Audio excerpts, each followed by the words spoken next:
আমরা অনেকেই এই ভাষণটা সম্পর্কে জানি না। আমরা অনেক ভাষণ নিয়ে এখন গর্ব করি। নবী করিম সাল্লাল্লাহু আলাইহি ওয়াসাল্লামের এই যে সর্বশ্রেষ্ঠ ভাষণ, এটা কতজন জানেন? বিদায় হজের ভাষণ। কতজন জানেন বিদায় হজের ভাষণে নবী সাল্লাল্লাহু আলাইহি ওয়াসাল্লাম কি বলেছিলেন উম্মতকে?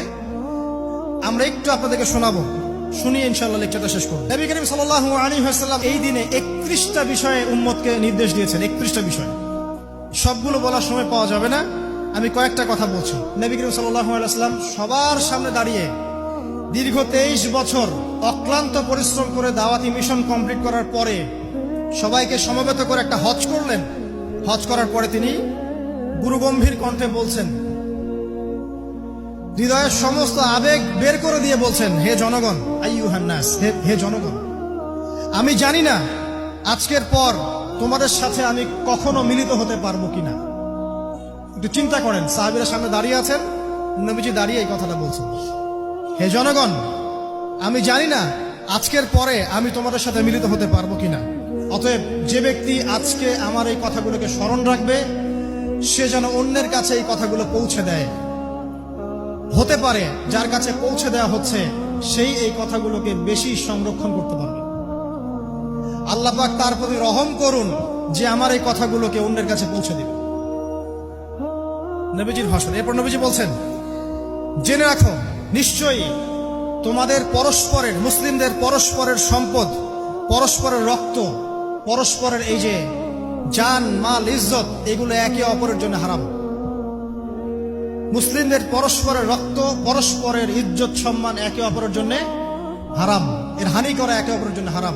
ঠিক যেমন আজকের এই দিন হারাম, এই শহর হারাম, এই মাসও হারাম। নবী করিম সাল্লাল্লাহু আলাইহি ওয়াসাল্লাম বলছিলেন, জেনে রাখো, 3টা বিষয়ে যেন তোমাদের অন্তর কখনো খেয়ানত না করে। 3টা বিষয়ে তোমাদের অন্তর যেন কখনো খেয়ানত না করে।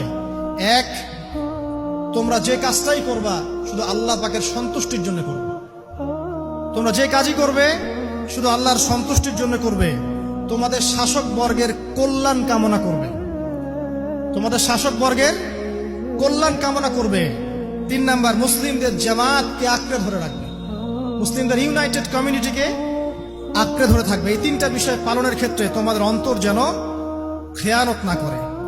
এদিন সূর্য ঢলে যাওয়ার পরে নবী সাল্লাল্লাহু আলাইহি ওয়াসাল্লাম আরো বললেন, শুনে রাখো হে মানব জাতি, এটা ভালো করে শোনেন, শুনে রাখো হে মানব জাতি, নিশ্চয়ই আমি মুহাম্মদ সাল্লাল্লাহু আলাইহি ওয়াসাল্লাম জাহেলি যুগের যত কুপ্রথা আছে সমস্ত কুপ্রথাকে আমার পায়ের তলে পিষ্ট করে গেলাম।